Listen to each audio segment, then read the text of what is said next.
Okay, so in our last video experiment, we had a setup where we had our two carts.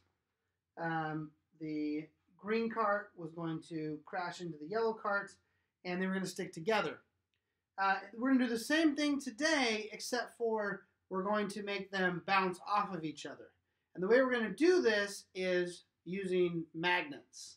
So if you watch, just as a sample one, we've got one polarity of magnets on the front of the green cart, the opposite polarity, or the same polarity on the back of the yellow cart, which will make them repel. So that when I push this green cart into the yellow cart, they don't actually touch, but they bounce off of each other. Okay? This turns out to be a great way to get a nearly perfectly elastic collision because there's nothing to bump into each other. They don't physically touch each other. And it gets to use magnets, which is super fun. So, we're going to run this 5 times, the same way we did last time, for 5 different sets of mass. So the first one we're going to do here is with 4 of these masses on the yellow cart, none on the green. I'm going to come over here and collect data, and then push the green cart into the yellow cart. Oh, and actually the data came out pretty good. I was a little worried because it flinched a little bit there. Okay, so there's number 1.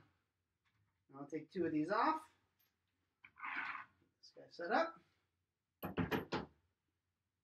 And we'll do it again.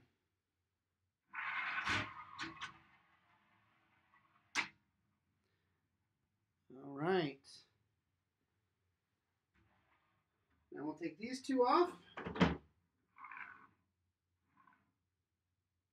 to hold still. Experiment number 3.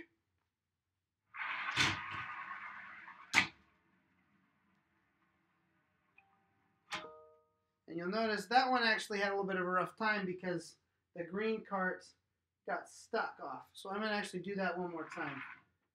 We want to do this in such a way that they don't jump at all when they get close to each other. So, one more time.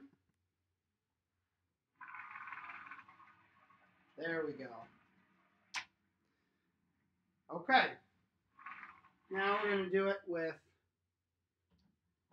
2 weights on the green cart, none on the yellow.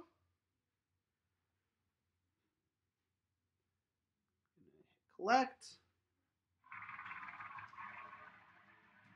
There we go. And last but not least, 4 masses on the green cart, none on the yellow.